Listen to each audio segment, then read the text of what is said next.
জনগণের সমর্থন যদি বিএনপির সাথে থাকে তাহলে কোনো বাধাই অগ্রযাত্রা থামাতে পারবে না। বরিশালে কথা বলেছেন প্রধানমন্ত্রী তারেক রহমান। জানিয়েছেন আগামী বছরের মধ্যে ৪১ লাখ পরিবারের কাছে ফ্যামিলি কার্ড পৌঁছে দেওয়া হবে।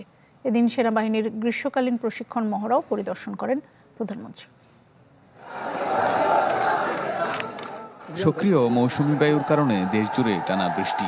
এই বৈরী আবহাওয়ার মধ্যে লাল সবুজের বাসে করে সোমবার 9:30টায় বরিশালের গৌরনদীতে পৌঁছান প্রধানমন্ত্রী তারেক রহমান। বৃষ্টি ভোগান্তি মাথায় নিয়েই গৌরনদীর বাটাজোরে জড়ো হন বিএনপির নেতাকর্মী ও সাধারণ মানুষ। সারিকল খালের কিনারে বৃক্ষরোপণ করেন সরকার প্রধান। জলবায়ু পরিবর্তনের চ্যালেঞ্জ মোকাবিলায় আগামী 5 বছরে সারা দেশে 25 কোটি গাছ রোপণ করার কথা জানান প্রধানমন্ত্রী। আহ্বান জানান দেশ রক্ষায় একসাথে কাজ করার।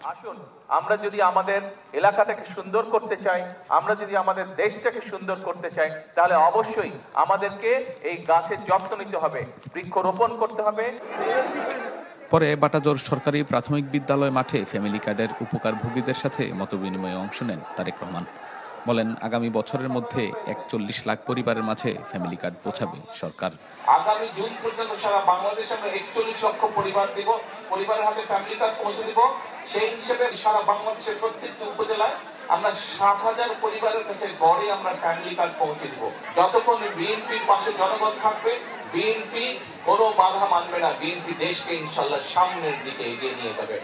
সেখান থেকে বাবুগঞ্জের পূর্ব রহমতপুরে বাংলাদেশ সেনাবাহিনীর গ্রীষ্মকালীন প্রশিক্ষণ মহড়াস্থলে পৌঁছান প্রধানমন্ত্রী। পায়ে হেঁটে বিস্তীর্ণ জঙ্গলে সেনা সদস্যদের প্রশিক্ষণ কার্যক্রম ও যুদ্ধকালীন প্রস্তুতি পরিদর্শন করেন সরকার প্রধান। দেশের নানা সংকটে সেনাবাহিনীর ভূমিকার প্রশংসা করেন প্রধানমন্ত্রী।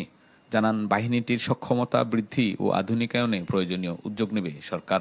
ভবিষ্যতে একদিন বাংলাদেশের সেনাবাহিনীর প্রশিক্ষণ বলুন, বাংলাদেশের সেনাবাহিনীর আর্ট বলুন, বাংলাদেশ সেনাবাহিনীর এক্সপার্টিস বলুন, সব নিয়ে পৃথিবীর বিভিন্ন বড় বড় জায়গায় আলোচনা হবে। তারা গর্ব ভরে বা তারা কেউ কেউ হয়তো হিংসার দৃষ্টিতেও বাংলাদেশ সেনাবাহিনীকে কথা বলবে।